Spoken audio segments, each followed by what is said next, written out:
So to get at a few strategies for this, I think that really, if we're going to be mindful about specifically enabling wellness and specifically targeting a domain, we really need to come up with a dedicated plan for this. Just like we might come up with a treatment plan for parts of our kidney condition or other illnesses, we're going to want a specific plan to intervene on one of these. I also want to put out here that as you're doing this, do seek resources for this. You're not alone, right? Sometimes a lot of these symptoms, and especially as you kind of go down into that worsening spiral of some of them, it can seem quite isolating. It can seem like you're alone, or it can seem like you're the only one dealing with these. But this is not the case.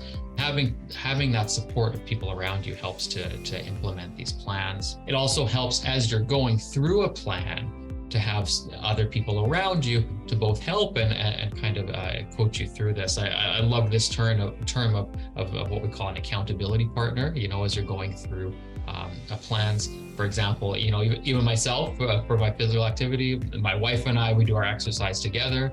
And, depending on any given day, one or the other of us won't want to wake up when that alarm goes off. Sometimes it's me, sometimes it's her, but having both of us together to kind of, motivate each other and help keep each other to our plan, that really goes a long way. And so, having someone you have that relationship with can really help with this as well. And you're going to hear a little bit more about these resources. But when it comes time to develop a plan, what exactly is it that we're talking about? And again, I keep coming back to this concept of journaling, which I'm so fond of. And the same would be true of developing a goal. And I'd say if you have something that you want to impact, actually physically writing this out sometimes goes a long way. Writing out, what is my goal? So if, for example, I keep coming to that point of activity because it does help with so many different domains of wellness. If you're saying, I want to become more active, actually putting this to paper and writing this down in your journal helps both for you to visualize and really commit to what that is.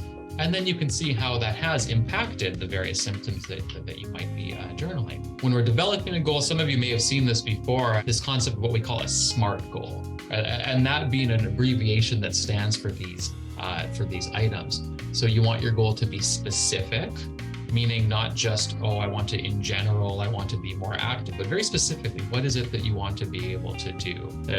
I give an example here. I want to be able to go for 2-kilometer walk without having to stop, or without, being able to do that completely and get from my house to this destination, right? So very specific about what we're aiming for. Part of that is it's measurable. I said something like 2 kilometers. You actually have a number, not just this nebulous concept of I want to do more, but specifically what are we doing? The A, I think, is one of the most important parts, especially when you're already starting in a place where one of your components of wellness has been impacted, is that it does need to be an achievable and realistic goal. Meaning, if we set the bar too high or to something that's maybe a little bit too far into the future, or is too far kind of beyond our current capacity, you don't want to set yourself up for something that you can't attain. You're better off setting multiple small and achievable goals and seeing that progress along the way, because then you get that motivation. You can tick those boxes of, yes, I've done that, rather than setting some very, very, pie in the sky thing that might take years, if ever, to achieve. So that's another strategy that I had a lot of patients have success with. Small, multiple goals that ultimately will lead you to exactly where you want to go.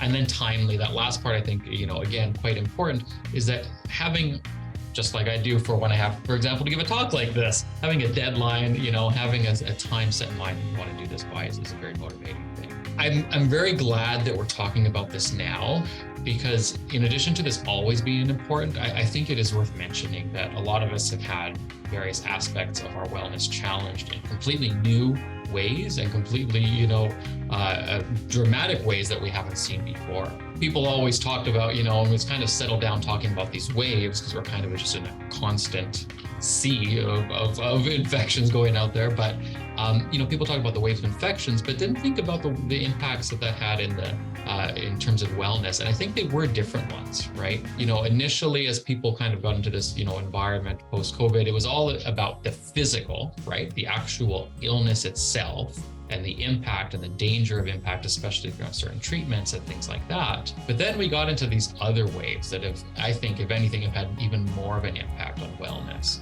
It's been harder to access all kinds of things, not just medical care, but it's been harder to, for example, if you were in previously a gym or a club that did various activities, some of those went away and that wasn't there. That impacted people's social connections with one another. And then you can see as it's come up, and I like that people were thinking about this. This goes back even a year or so ago, that this is where we start to see all these other components of wellness. Now that might even predominate compared to the physical side. So again, I just want to mention this to say you're not alone if you're feeling like this, and it's an important thing to take stock of and be on top of. So I wanted to summarize that in a nutshell to say that, the wellness, again, it's not just one thing. It's not just the absence of suffering. It's a holistic assessment of these various domains. These components might change over time, and there might be various impacts of different ones. And when you're setting a target to intervene on, think about what's the most predominant one for you right now and set one of these SMART goals to disrupt that cycle. I think it's been well ahead of its time in terms of putting these together. Even back when they were our books, we call them book 1 and book 2 in hard copy, they had great resources. And now we're going to hear about the Wellness Hub, which I think takes that to the next level.